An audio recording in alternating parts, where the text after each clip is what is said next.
Chapter 5. Let your child keep his secret.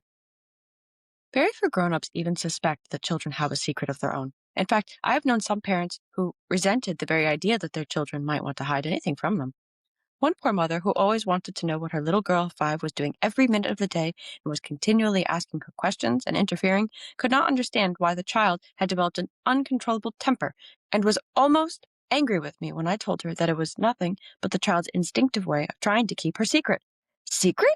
She looked at me in a puzzled way and then added defiantly, Joan hasn't any secrets from me. I always try to show her how interested I am in everything she's doing.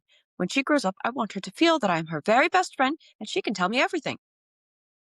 It took me a long time to persuade her that if she persisted in her attitude, the child would also persist in her tempers until an immovable barrier separated them. A child with less spirit might easily react in just the opposite way and become a little echo of her mother without any personality of her own, ready to share every activity, obliging, engagingly prattling, but a little non-entity. A child without a secret becomes an adult without a personality. This secret that children have is nothing so very mysterious. It is the principle of their own growth, which they cannot possibly explain to anyone, although a foolish adult can try to wrest their secret from them.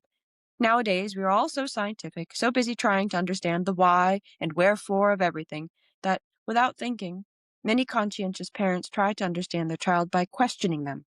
But this is asking for the child's secret, which he resents. And no good can come of such probing. When a child sees a pretty flower and wants to know its name and color, the wise mother says the flower is a rose and the color is red. She has given help when it was asked, and the child is satisfied. When he has absorbed that and wants to know more, he will ask of his own accord. But if the mother asks him, why do you want to know the name of the flower? Why have you suddenly become interested in color? The child cannot tell her. He tries and becomes confused. She is trying to probe his secret. Next time he wants to know something, he will ask his teacher, who doesn't ask him awkward questions in return. That is, if she is one of our teachers. When little Joan of the terrible tempers came to one of our schools, for instance, she didn't know what to make of it on her first day, because nobody interfered with her and asked her any questions. She looked at all the material the children work with, took up the counting beads, and when the teacher had shown her what to do with them, she was left alone until she took some sandpaper letters to the teacher and asked some questions herself. At 11 o'clock, she heaved a great sigh and said, what a lot I've done! And she had indeed tried to do a little bit of everything. The next day she did the same, going from one set of material to the other, but taking a little longer over each, and on the third day she became really absorbed in touching a set of figures, and there she sat for a full hour quite undisturbed, attentively tracing the angles and curves with her finger, and then writing the outline carefully on the board. From that day on she became a different child, quick at her work and with a great power of concentration, and, because no one interfered with her, we never had one show of temper at school.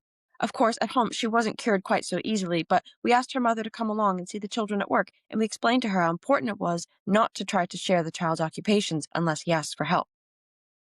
So long as a child is actively interested in what he is doing and there is no harm in his activity, he is definitely working on his own development.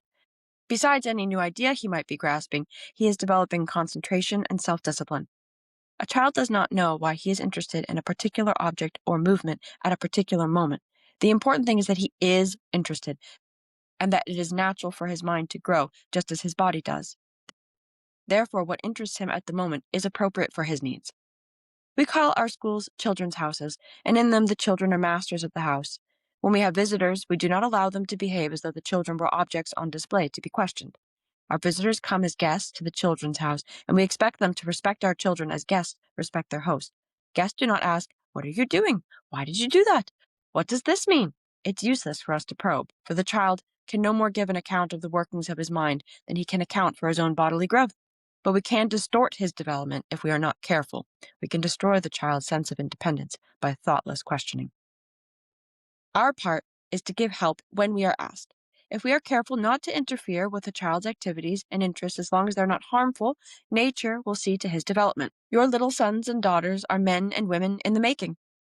Let them keep their childish secret, and you will have the satisfaction of having them turn to you for help when they need it, and you will see over the years how the secret of their childhood grows into adult firmness of character and fine independence.